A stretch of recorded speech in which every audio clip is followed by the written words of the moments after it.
Okay guys, let's talk food groups. After all those videos you've just watched, you might be thinking now, oh, well, what do I eat to sort of tick all those boxes to sort of eat well in that nutrition bubble? Now, I don't want to give you a set diet. Diet and nutrition is very individualistic. We need to go through it. And you want to really pick your own diet, especially in this stage where we're not monitoring, we're just talking about health. Is you want to pick it from as much food groups as possible, really and if you cover this spread of food groups, you don't need to be so fixated on where am I going to get that mineral from, where am I going to get that from, where am I going to get this from, and kind of get too crazed about individual foods. It's not about individual foods, it's about a whole multitude varied diet from as best amount of food groups as possible to suit our needs as well. And this is also where testing comes in, and we can know where to go to, and we can also look at it, not right now, but obviously through the lens of weight loss. It's how much from certain stuff we need for extra energy for activity, or extra fats or extra amino acids for repair. So I'm going to read off here just so I can cover certain food groups and ingredients for people who may not, in the protein camp, eat meat. So there's tempeh, tofu and stuff like that, beans, lentils, etc. So I'll read this off. I'll also put this in the notes below. But again, here we're just sowing a seed for you to think about variety, really. When we're trying to cobble together diets, we'll get a bit more involved. And obviously we've got, potentially with some of you, we may have testing on our side as well.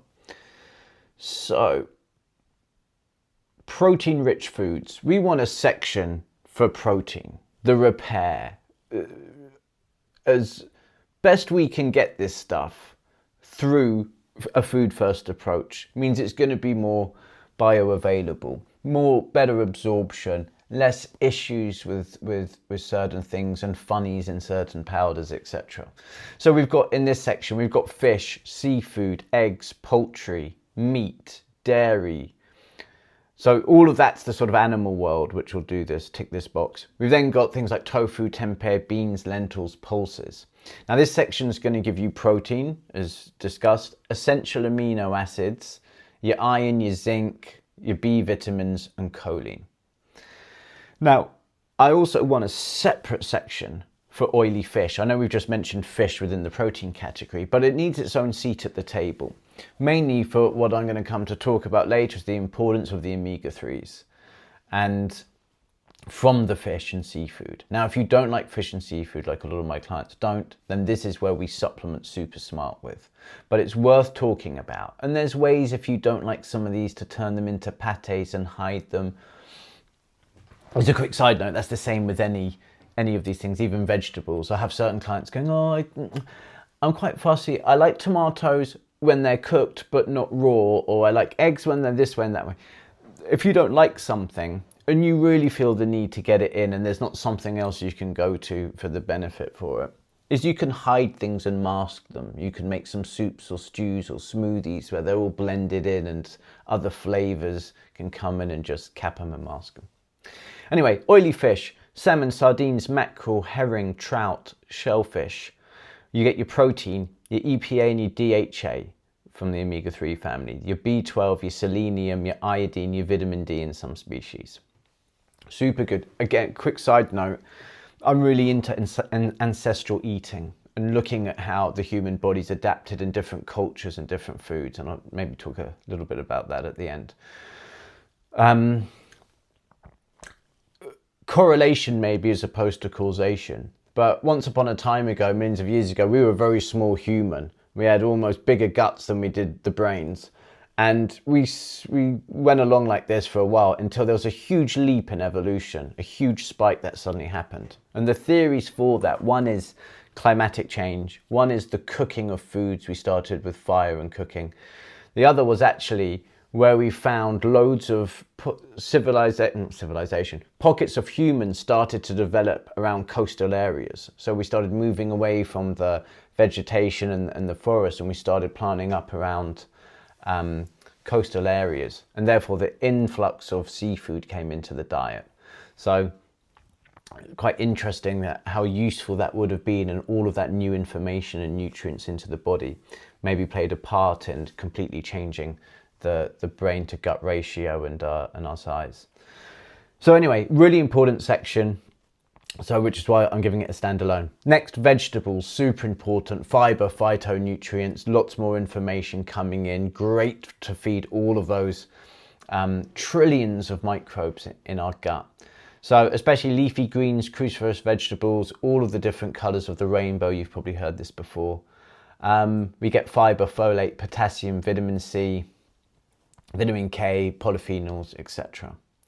Next section, fruit and berries, right? So really useful. I know fruit can be one of those sections where people think, oh, is that healthy? What about the sugar content? You do not need to worry about that at the moment, one iota, unless there's a medical reason to, like grapefruits are going to meddle with some medications, or you're type 2 diabetic, so super ripe bananas or other high sugary foods might want to be looked at in the diet with a little bit of caution and management. But we don't need to fear this section at all. We're talking about health at the moment, not just through the lens of weight loss, right? That can come later, but at the moment we're talking about nutrients in.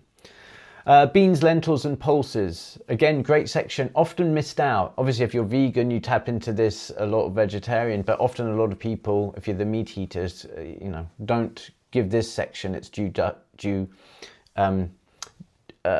justice.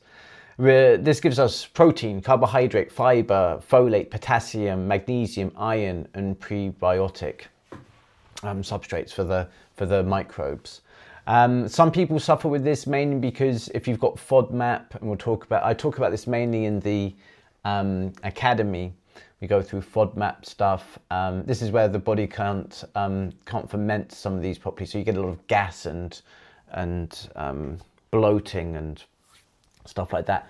Often though, with people that don't have a sort of medical route to that, if you do get that, often you just haven't eaten it enough, that the microbes in the gut aren't there to help break it down. So a micro dose of this can help build that up and build your tolerance up to it. Next up, nuts and seeds, walnuts, almonds, chia, flax, pumpkin, etc. Healthy fats, fiber, minerals, protein. This is also where there's the ALA, omega-3s. This is where it comes from the plant foods and not the seafood. And so the body makes that sort of limited conversion with it.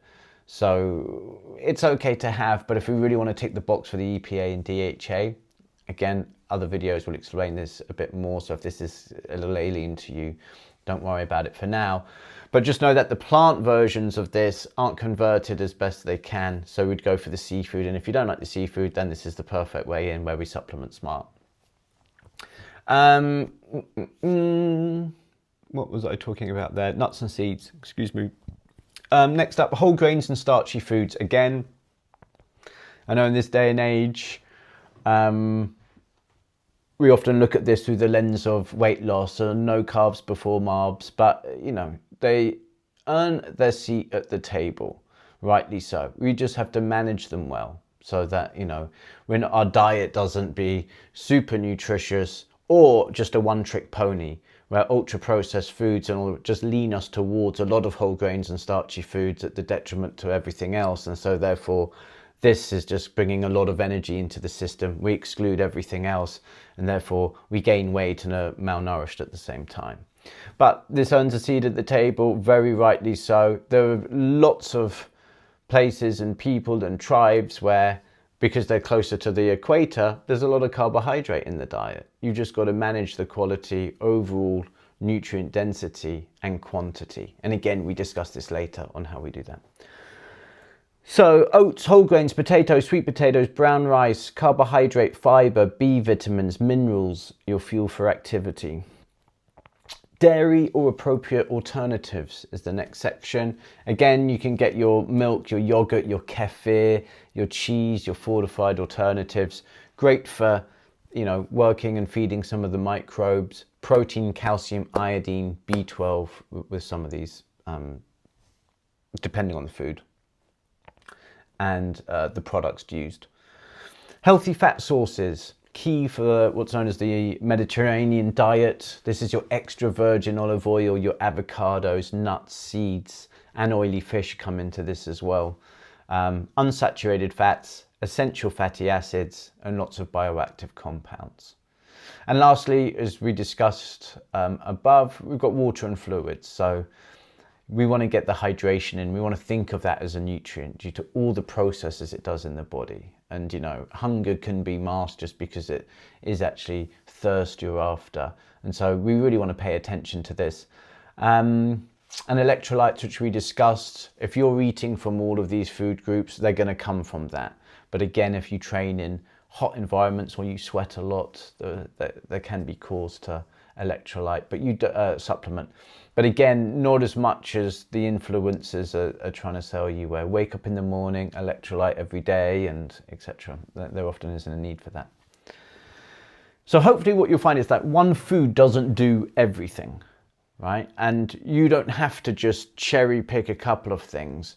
We can look at the diet as really we want to get as many of these things in the right quality and the right quantity in order to fit you and your activity levels and your age and your lifestyle factors at this moment in time. And again, that may seem completely like, how on earth do I do that? But a few of these videos, and definitely in the academy, this is what we discuss individually. There's no one thing that someone can look at you and go, you need exactly this. It's always done by logging, assessing, evaluating, and tweaking as we go along. And that is what the other things I will help you do. And we can dial in on this very effectively, because the art of nutrition and quality and quantity ratios have been at the heart of human nutrition for a long, long time now. So it is quite easy to dial into. Typically what always gets in the way is conditioned patterns of behavior and your psychological and emotional mapping onto that and lifestyle factors. But again, for this, all intents and purposes for this video, we're looking at it as where can we get a broad spectrum of our mother natured foods from.